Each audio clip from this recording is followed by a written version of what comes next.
welcome to Rokutalk Episode 2. I'm your host, Ryan Rocket, and today joining me is Alex West. How are you doing today? Doing very well. Glad to be here. Yeah. You ready for Gen Con? I'm ready. I know. Exciting time.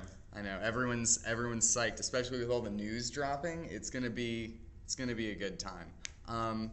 So, if this is your first time joining us, we are the Co-op Club. We run streams at a few of the Cotes that go on. I'm one of the Cascade head judges and try to bring the community to every event that I can. And the best way of doing that's setting up videos with you guys. So, I hope you guys have enjoyed so far. I know we got a lot of new members at the Houston Cote, so I want to say thank you to everyone who tuned in and came out. So we're going to go over a few things here today. We're going to explain to you how we're going to do today's show. We're going to start by going over the recent news for L5R that's gone out. This will be the first topic that we handle most episodes. Then we'll typically handle our in-house announcements, special events, things like that. And then we end the show with a topic of the week and predictions for the Cote season. Also, down below at the end of most episodes, we're going to be doing viewer questions. This episode, we actually don't really have a lot of time, so we're not able to do that. But if you have any questions on rules, upcoming events, things like that, you can submit your questions to colotclub@gmail.com. Without any further ado, you ready to just jump into the news, man? Yeah, let's jump on in. All right, so we're going to go ahead and start us off with the L5R news, and there's really only one story to talk about this week, and that is 2 roles per clan starting the day after Gen Con. You excited? Yeah, this is going to change the meta quite a bit. Yeah. Possibly even more than the restricted list did. I think this is going to do what they wanted the restricted list to do, and it's form more deck types and, make the environment a little bit more varied. Right. Let's talk about the actual specific rules and how that's going to impact choices and stuff. We all know that the roles originally were chosen for this current year by the top placing player of each clan at last year's FFG Worlds. That's going to remain the same this year. They're going to go ahead and at Worlds, the top player of each clan will get to pick a new role for the clan for the following, I believe it's 8 months, 4 months? I know they rotate every 4 months. I'm not sure on which role rotates when. I assume Worlds is going to be 8 months because the Gen Con pick will be earlier. Right. So the Gen Con pick is going to be the one rotated out first 4 months after the Worlds pick. Okay. If you guys think it's anything different, comment down below. Who knows? We might be able to come to an actual answer if we all figure it out. It's a little confusing. There's also going to be 2 more role selection periods. They're going to be both after the Elemental Series. There's one Elemental Series that will take place January to March, and the other one is May to July, if I'm not mistaken. The differences in the picks here is the pick at Worlds will always be by the top placed player, where the Elemental Championship picks are actually going to be made by votes of the top placed players at each of the Elemental Championships. Do you like that there's a difference in the way that they do the 2 roles? Yeah, I think both have merits. I believe that the voting, while you might not get a specific style that like you or your group might look for, it's gonna come down to like what the clan as a whole thinks is best for that clan. So there definitely merits to both sides of the argument. I kind of like that they do it both ways. Yeah, I agree with you. The first time we're going to get a second role is going to be right after Gen Con, and for those of you who aren't aware of how that role was chosen, it was votes based on the players at the Cotes, Grand Cotes, and Proving Grounds this season. I believe it's going to be the lowest placed clan picks first, or their vote is chosen first. And then it's going to go down the line. The lowest ranked. Correct. Yeah. So right now, Unicorn will be choosing first. And I believe Scorpion is last. Scorpion is last. And then Crab. I believe we'll double check that and give a. We'll see what happens at Gen Con. Yeah, there might be a bit of position changing just in the middle section. I'm pretty sure Scorpion and Unicorn are locked into their positions. I believe so. The other bit of news that a lot of people are asking is you have to have 2 distinct different roles, and you can't pick the same role twice. We were actually talking about this before we went on air. Alex, why don't you? Yeah, the actual text that they gave for the rules wasn't very specific, but we believe what the case is that you can't choose an existing role that you have, nor can you choose the role that you would be discarding. If, let's say, this is your 3rd pick and you already have 2 roles and you're losing one, you can't pick either of the 2, even the one you're losing. It doesn't go forward beyond that. So, pick 5, pick 6, pick 7. You're not going to be excluded from your early 1 or 2 picks at the beginning. I think it's probably good overall. You don't want to see a clan picking the same 2 roles back to back over and over and over. Like, even if it's going to be the best 2 roles for that clan, I think at least having a 3rd one to rotate in is going to help with balance and meta shifts and just keeping the game interesting as a whole. Well, and it keeps with the fluff of the game itself, with the fate phase and how things are constantly changing, how the state of the game's always shifting, and so is the state of the meta. And this is a way to help keep the meta constantly just rotating and shifting. Yeah, I think the role actually does a lot more for deck construction and the theme of the deck and what it's trying to do than one might look. Even if it's just a couple cards, just a seeker only card here or a keeper only card here, those 1 or 2 cards actually make a pretty big difference in terms of how a deck's going to play out and what kind of strategies you can go for. I totally agree. Something that I was looking at, one of my standouts from this new pack is Imperial Librarian. Has to be a fire role, but all your other characters have +1 glory. Yeah. In a Crane deck, that might be really strong when all of their characters are honored. Very true. So, it might, start shifting people into wanting, 3 consecutive roles all the time and helping keep that stable meta, but at the same time keeping things shifting. Yeah. I think it'll be good for balance and meta shifts. You might lose a little bit of the uniqueness that you have in between clans relative to one another that you have right now, just because we've had the same single role for each clan for so long. Those clans now kind of feel like they are tied to that role somewhat, and you know what to expect to a certain degree from each clan. When you get 2 options, or even technically 3 options, when you have like the Phoenix support role, or when the Scorpion one comes out, that will be, I would assume they'll have a Scorpion support role for that too. As you have these extra roles, you're really going to have to pay attention to what role your opponent's playing and what that means for his deck. So I think that's only a good thing. I would agree with that. But, our opinion only means so much. What's your opinion? Go ahead and mark it down below. Let us know what you guys are thinking. Yeah, if you like the uniqueness that the single role provides over the longer period and you don't like the meta shifts, let us know that. Tell us why you think that way. Let's have a discussion on it. Right? And we all know the hashtag free the rolls will inevitably hit. So, back up your claims. If you have an opinion, we just ask that you support it. So, that's going to close us out for the L5R news. Pretty big stuff, right? Yeah, it's a lot changed over the last week or 2. Right? I mean, it feels like a lot of change, and then we're going to hit Gen Con, and before we know it, it's going to be like the elemental cycles out, we've got 2 roles, nothing's going to be the same. But, we've got some big changes going around for us as well. We're going to let you guys in on a bit of our Co-op Club news. We're going to be doing our next Rokutalk live from Gen Con. Alex and I will be there.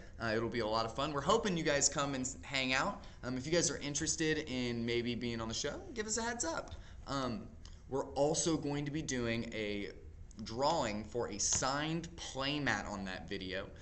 The way you enter is you have to like and subscribe to the channel.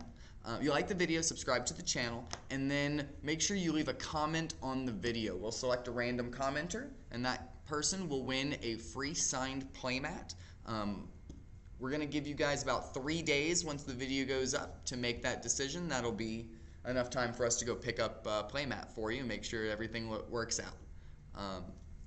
Additionally, after Gen Con, we're going to be attempting to do Rokutalk every other week, starting on the week of August 20th. This is going to help us set a steady schedule, and with the constant news and shifting that's been going on in the game, it might be good to have a steady source of input and just a dialogue with you guys, especially with the event season coming up and letting us know what you think of the new Elemental Championships and Elemental Challenges.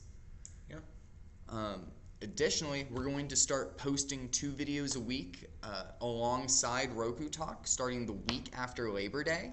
Those videos will include Jigoku gameplay videos. I know Alex is on there quite often. I've been getting on more and more. Yep. Getting like my 4 or 5 games a day now. I've noticed a lot of the big players have started hiding their games, either with no spectator, with private games, trying to keep their deck lists on the down low, which is fair. Yeah. It's just interesting to see how many people have started doing that with the lead into Gen Con. It's always interesting to see your top end players want to do that. We're going to be doing live play videos from our local game store, typically over at the Island Games in Chantilly, Virginia. They're really awesome to partner with us to be able to set up streams, set up recordings, and just go out, have a great time, and support the community that's around us. If you're in the Northern Virginia, Southern Maryland area, we definitely recommend you come out. Anywhere around DC. We have people coming out that drive, an hour plus.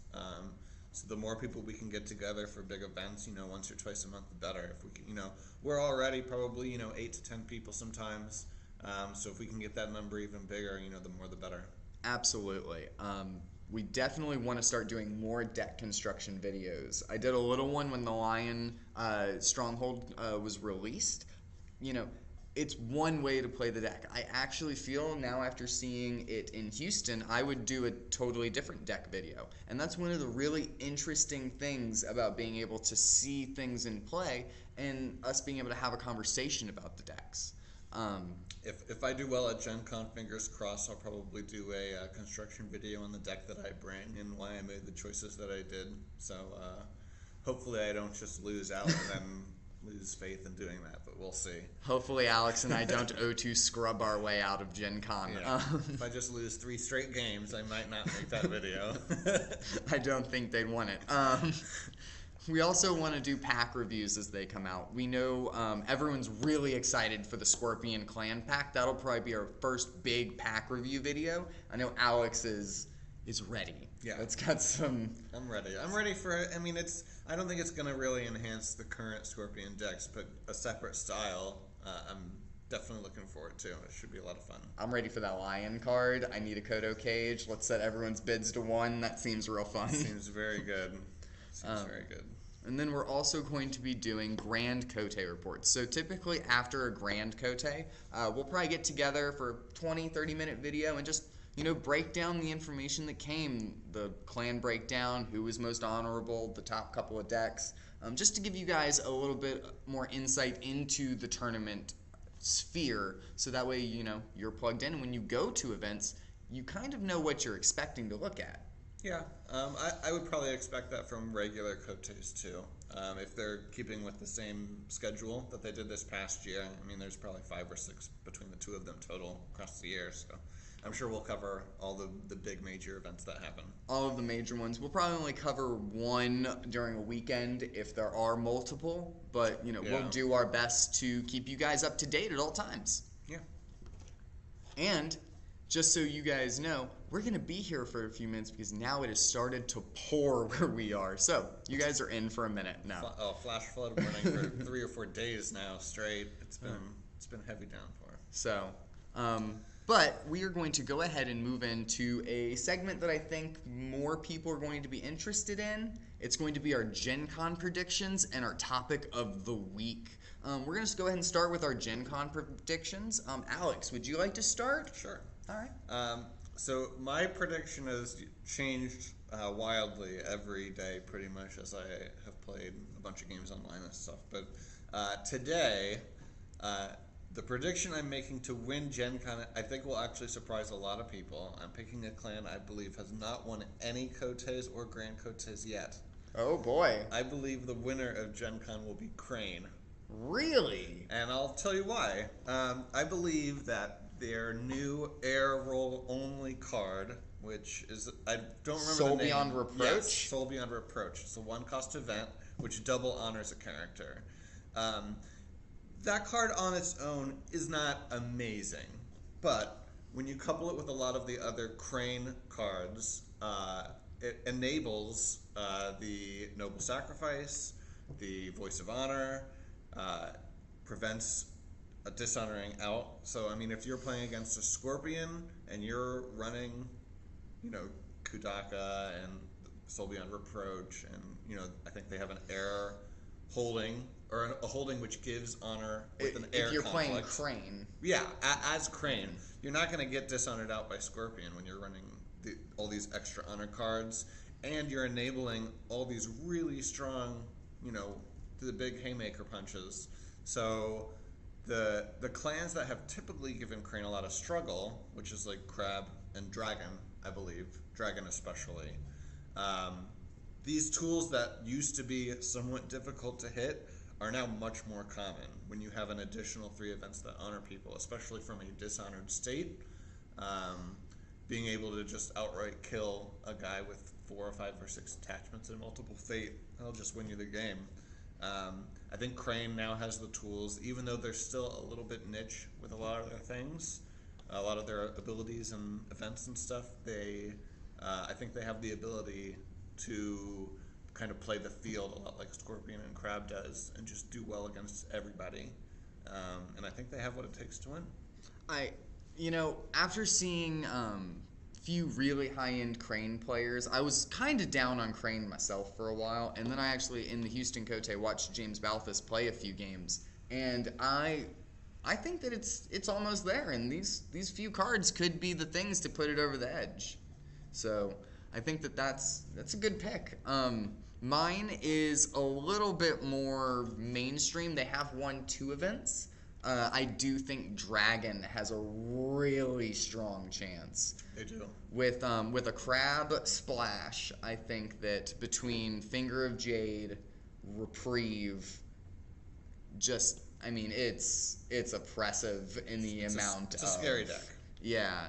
Just, no, you're not going to play. Pathfinder's Blades, it's like, it's a no-lock deck. You're just not doing much of anything. And now with Hawk Tattoo, just being able to, hey, you're in the fight, come play. Yep. Or, they could even use it on their own guy and move their own people in too. Right. It's a very versatile card. I think all the dragons are going to be running it. I do too. I think my choice also would be Dragon as, the top 2 is Dragon Crane for me personally. I think that Scorpion still is very strong. Oh, of course. Scorpion and Crab are both still very strong. I think Crab requires a bit more finesse in terms of how to play it. But I think in the hands of a good player, relative to the other decks, also in the hands of a good player, Crab, Scorpion, Dragon, and Crane are probably the best 4 right now. I would agree. Now, that only does put 3 in the bottom, and it's kind of hard, And even Nasawa is very strong. I believe at this stage, even Unicorn, like anyone could do it. Winning the whole thing might be a bit tougher for some of those lower clans. I would probably be a little surprised to see a Unicorn or a Phoenix or a Lion win the entire event. But certainly any deck can beat any other. Unicorn can certainly beat Crane or Dragon or, It's definitely, all the new cards they've gotten has made Unicorn much better. Lion's gotten some increases in their power from some of their cards. I think all the decks are in a pretty good spot right now. I don't look at any one deck as being incredibly overpowered or oppressive, especially when you look at it as, relative to all the clans. If I'm playing against all these different clans, sure, there's going to be a matchup or 2 that's strong, but I don't think there's any one clan that just dominates everybody. I would agree. Much the way that Scorpion and Crab did for the many months earlier this past year. I would agree with that. I think that, moving forward, especially after the elemental cycle ends, I think that it's going to help a lot. And the extra roll. The extra roll is going to be a game changer. We're getting an extra roll at Gen Con, which is going to be legal going forward. So after Gen Con. So just in a week or two, all these clans are going to have an extra roll. It's going to be crazy, guys. It's going to be crazy, yeah. I kind of agree with Alex. There's going to be so much testing and so many new deck ideas and deck construction builds. I think we're going to have a lot of fun in the next couple months. I think that's the key word for the next couple of months. It's going to be fun. Yeah. I think that's going to be something that... There's going to be a big shakeup, especially if most of the clans get, if their second role is opposite what they are now versus the Seeker Keeper, even ignoring the element they get. Just having all the clans have, I can go Seeker or I can go Keeper, and then make the decisions going forward from that. We're going to see a lot more deck variety. I would agree with that. And then, now we're going to move on to our topic of the week. Ooh. I know. This is going to be an interesting one because I think we might be in agreement, but I'm not totally sure. Our topic this week is the new role system going to help the game moving forward? What are you thinking? How you feel? I think it depends on the way that you look at it. If you play a lot and you like playing every week at your local game store and you like to go to the local tournaments, I think the additional rule is going to be great. I think you want to experiment with new ideas. You want to see new decks. You don't want to just play the same matchup over and over and over and over and over. It's a fun game, but that specifically will get old. So I think for the people who play a lot, the extra role is going to be really good. For people who don't play a lot, if you're really casual, if you go to one meetup a month, you don't really play online much. It's just kind of like a hobby in the background that you do once in a while. I don't actually think you're going to love this because it's a lot more to learn. It's a lot more to have to engage with and figure out, a lot more cards to understand when, decks can have multiple things. If I'm going against a line, I know that they're Keeper of Fire. I know they're going to have the Fire Roll stuff. I know they're going to have the Keeper stuff. You don't need to memorize all the other possibilities that they could be doing. But when they get an extra roll, and every clan's getting an extra roll, I could see the casual player being a bit turned off. If you don't like to play a lot, I could see this being a negative. But for the people who play a lot and really love the game, and I would assume that's the large majority of people who would be listening to this, I think it's a good thing. I don't think many people would be upset with it if you really enjoy the game and play a lot. What do you think? What's your opinion? My personal opinion is it's a positive. I think it's going to bring the balance a little bit closer together.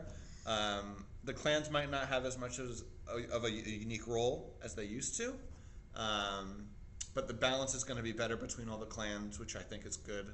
I think it's good overall. Not much more to add. So for me, I agree. I think that this is going to be a positive change moving forward. Would I like to see it done a little differently? Maybe. Talking with a lot of the players at the Cotes I've been to, I've heard a lot of really interesting ideas for how to do the roles and everything. One idea that I heard was, maybe you do the 7 roles and then the 3 that no one took, everybody has access to. Different things like that. But with all the new elemental cards, it's going to be...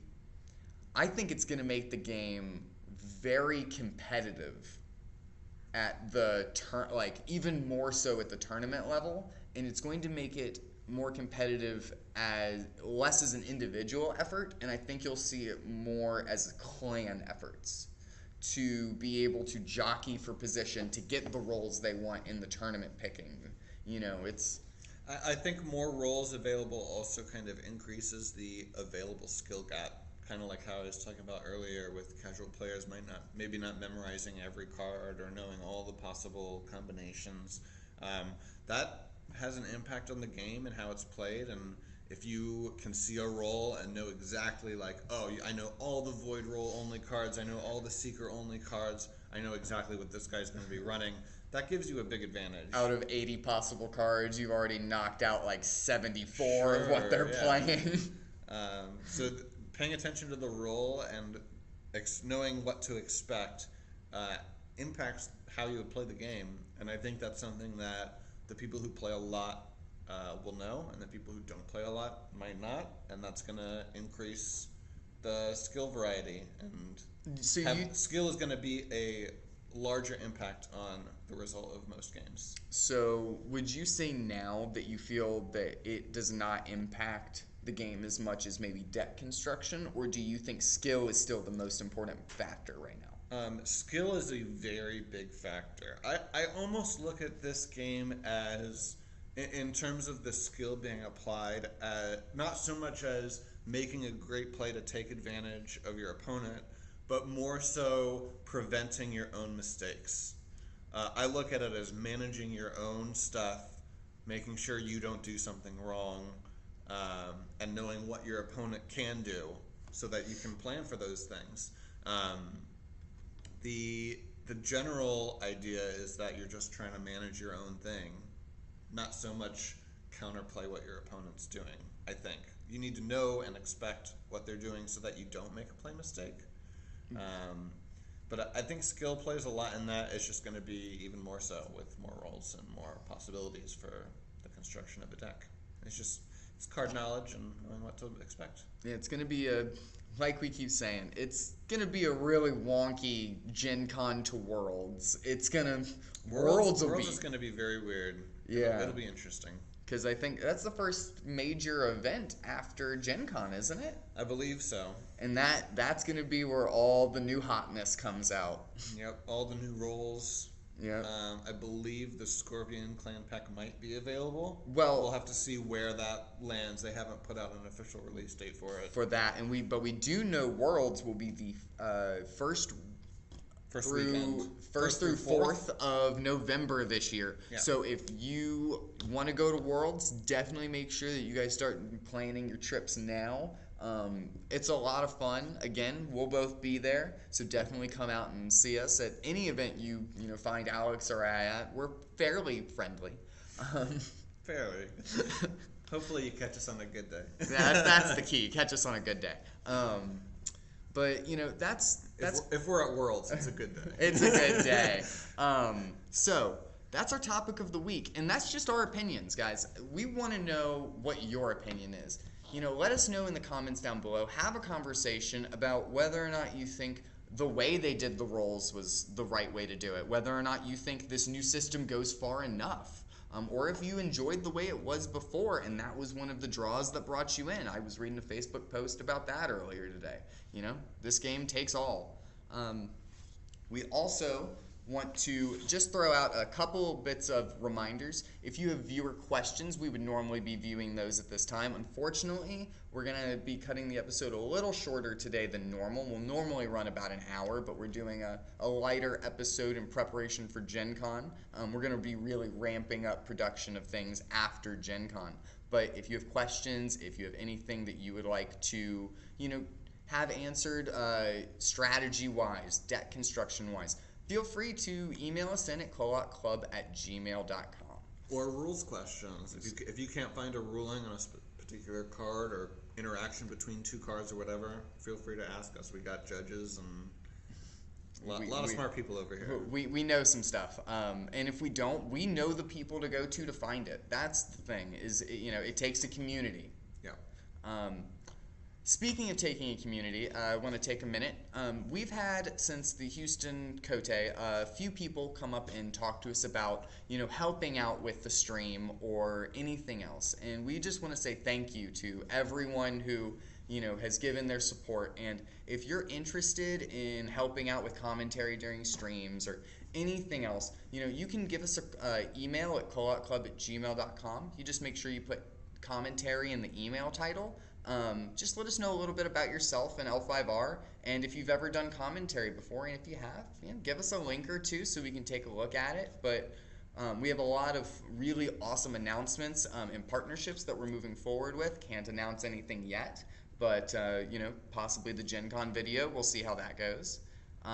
But for now, we just want to tell you guys to remember to tune in to the Gen Con videos for the Grand Kote updates. We'll probably be posting a video every day from Gen Con, just a little event update. And we'll also be having our live Rokutalk from Gen Con. Might have a couple of special guests, who knows. And make sure that you check out that video so you have a chance to win free stuff. I mean, everyone likes signed stuff, right? Signed playmat seems pretty good. Free stuff, dude. Right? You write a comment. It's not that hard. And then if you guys are interested in seeing more streams of Kotes and Grand Kotes, make sure you look back into the channel and take a look at the Houston Kote. If that's something you guys want to see, like, subscribe to the channel. That lets us know to do more of that content. The content that you like on the channel will let us know to target that to give you more. I want to say thank you again to Alex for coming out today. Alex, where can people find you? I don't do much on social media, so I guess Jigoku. That's probably about it. Okay. You guys can find me on Discord. I'm Akoma Rocket. You guys can find me on Jigoku for Shadow Puppet 11. I am on Facebook. You just look me up for Ryan Rocket. And remember to like and subscribe to get more content. And we want to thank you all for tuning in. And we'll see you next time. You guys, have a good one.